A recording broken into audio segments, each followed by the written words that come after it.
Nah, ini kan contoh bahwa memang menghina itu di mana-mana tetap jelek gitu ya. Assalamualaikum warahmatullahi wabarakatuh.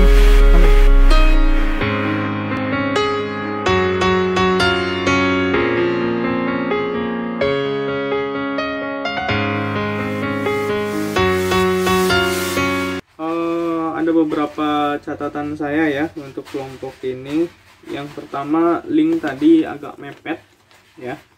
Ini tolong diperhatikan lagi, Fani dan kawan-kawan. Kemudian perkenalan tadi juga tidak ada. Jadi seharusnya kan ada perkenalan dulu di awal ya. Anggota kelompoknya siapa aja. Mungkin Raihan yang saya lihat masih nervous lah sebagai moderator. Nggak apa-apa, ini bagian dari belajar ya. Kemudian koordinasi antar kelompok khususnya tentang pembagian materi sepertinya juga masih belum terlalu bagus ya, karena tadi sempat di awal ada yang dihentikan oleh Raihan ya di awal. Nah, itu juga menunjukkan bahwa kalian belum terlalu siap untuk pembagian kelompok atau mungkin lupa. Kemudian masih terkesan membaca. Nah, ini hampir rata di semua ya. Entah apakah memang dari beberapa ini ada acara seperti Fani, ada kegiatan nggak? Nah mungkin itu juga berpengaruh ke kalian. Yang saya lihat yang lumayan, meskipun membaca tapi lumayan gitu ya, Irsyad. Selebihnya kelihatan sekali membaca. Kemudian inti materi tadi seharusnya dicatat ya. Jadi nggak judulnya aja, sehingga yang lain audiens pun bisa lebih mudah nanti mencatatnya. Misalkan ciri-ciri demokrasi itu apa aja. Nah, intinya itu kan yang harus dicatat oleh kalian, yang harus dimunculkan di dalam PowerPoint. Kalau enggak kan jadi bingung. Tadi apa aja ya intinya. Terus baru pembahasan oleh diri kalian sendiri ya. Kemudian terbantu dengan adanya video. Tetapi itu pun videonya di awal memang suaranya agak pelan. Baru kemudian mendekati pertengahan itu sudah sangat bagus ya, jelas. Dan itu isu terkini, itu yang harus diapresiasi oleh kelompok ini. Kemudian saya masuk ke materi ya. Yang pertama tentang RKUHP, sorry. Ya, jadi rancangan itu memang kalau kita membacanya tidak hati-hati, kemudian bukan bermaksud tadi bukan bermaksud tadi tidak setuju ya dengan diskusi tadi, khususnya dengan Mbak Asvina tadi ya. Tidak. Maksud saya begini, ketika kita menanggapi suatu isu tertentu, kita harus melihat dari perspektif yang benar-benar utuh dan jelas, dari perspektif yang baik. Karena kita ketahui bersama bahwa ketika kita menilai sesuatu dari kacamata yang dari kitanya sudah kotor, maka hasilnya pun kotor. Ya, kayak kacamata aja lah. Saya kalau kacamatanya kena minyak, itu pasti ngelihat sesuatu itu buram. Yang buram itu bukan orang lain, tapi karena diri sayanya yang belum bersih. Nah, gitu kira-kira ya. Nah, sekarang pertanyaannya gini, kalau kita balik. Apakah kemudian kalau saya menghina Irsyad, apakah saya akan terbebas dari jeratan hukum? Kan tidak juga. Nah, kadang-kadang logika kita itu harus bermain sehingga kita tidak terpancing oleh emosi, gitu ya. Paham ya?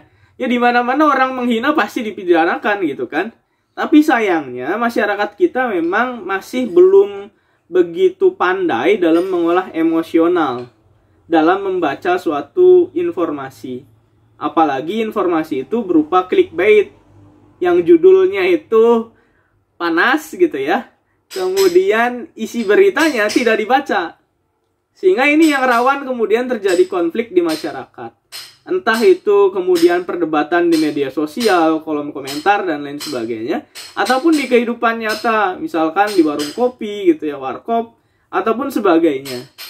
Nah, ini yang harus kita pahami bersama, bahwa setiap isu yang muncul ke permukaan kita harus melihat dulu dari perspektif yang benar dulu. Ya, kita harus melihatnya dari logikanya. Sekarang kalau misalkan saya dihina, apakah saya diam saja? Oh tidak. Apalagi kalau menghinanya sudah menghina harkat dan martabat saya. Tentu saya akan melaporkan ke kepolisian gitu kan. Nah, itu kan konsepnya.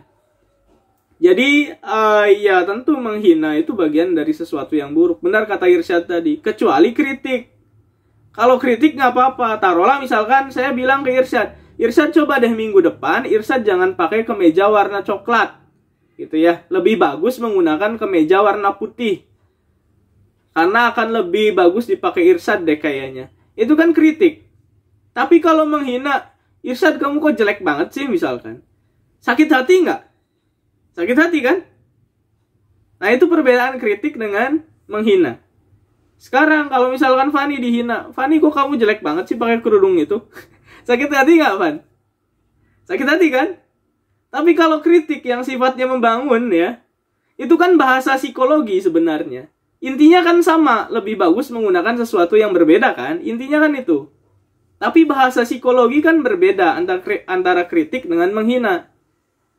Ya, nah ini yang harus dibedakan makanya. Makanya saya saya belajar tentang psikologi pendidikan juga, makanya kadang hati-hati juga dalam berbicara gitu ya, dalam berkomentar. Kadang-kadang ingin ngomong seperti ini tapi saya belokkan. Tapi maksudnya sama. Nah, ini pentingnya ya kita memahami situasi atau psikologi seseorang. Ya, itu tentang penghinaan atau kritik. Tetapi dalam artian yang lain kita juga memang betul masih harus melihat, masih harus terus mengawasi ya jalannya pembahasan rancangan undang-undang itu. Ya, sehingga nanti memang tidak kebablasan. Dalam artian memang apakah orang yang menghina itu lantas bisa langsung dipenjarakan tanpa ada pelaporan ataukah tidak? Kalau di dalam hukum kita, saya menghina sesama warga sipil, itu kan harus ada laporan dari korban. Ya. Kalau tidak ada laporan dari korban, saya tidak akan dipidana. Nah, pertanyaan di dalam RKUP itu, apakah kemudian ketika presiden dihina atau pemerintah dihina, orangnya otomatis bisa dipidanakan ataukah harus ada laporan? Tapi kalau melihat ke situ, sepertinya tanpa melihat pun, tanpa ada laporan pun kayaknya bisa dipidanakan. Kecuali memang yang bersangkutan merasa tidak perlu, silakan dilepaskan saja. Tapi kan kemarin ribut-ributnya soal presiden dianggap sebagai simbol, ya, simbol negara. Sehingga kalau menghina simbol ya otomatis. Nah itu yang harus kita pahami bersama. Jadi ya kalau mau aman dan kita mau menjalankan demokrasi kita ya lakukan dengan kritik, tidak menghina. Ya kalau di zaman Pak SBY oke lah. Kita tapi bukan berarti kemudian kita benar-benar bebas ya. Bukan seperti itu. Di zaman Pak SBY saya masih ingat ada orang yang menggunakan kerbau dengan kepalanya diganti dengan wajah Pak SBY, tapi tidak dipidana. Memang secara hukum itu kemudian tidak ada tuntutan kan dari Pak SBY. Tetapi secara moral kita itu sudah runtuh juga. Kok bisa-bisanya masyarakat melakukan itu gitu ya. Jadi proporsional sajalah dalam melakukan kritik. Nah itu yang harus cerdas ya ditanggapi oleh kalian, tidak begitu berlebihan. Nah benar bahwa kita harus membedakan dulu kritik dengan menghina atau penghinaan. Ya jangan jauh-jauh lah, kemarin saya lihat ada di Facebook tuh melakukan somasi di Facebook, coba bayangkan. Karena menghina, karena dianggap menghina, ada somasi orang di Facebook. Nah ini kan contoh bahwa memang menghina itu di mana-mana tetap jelek gitu ya.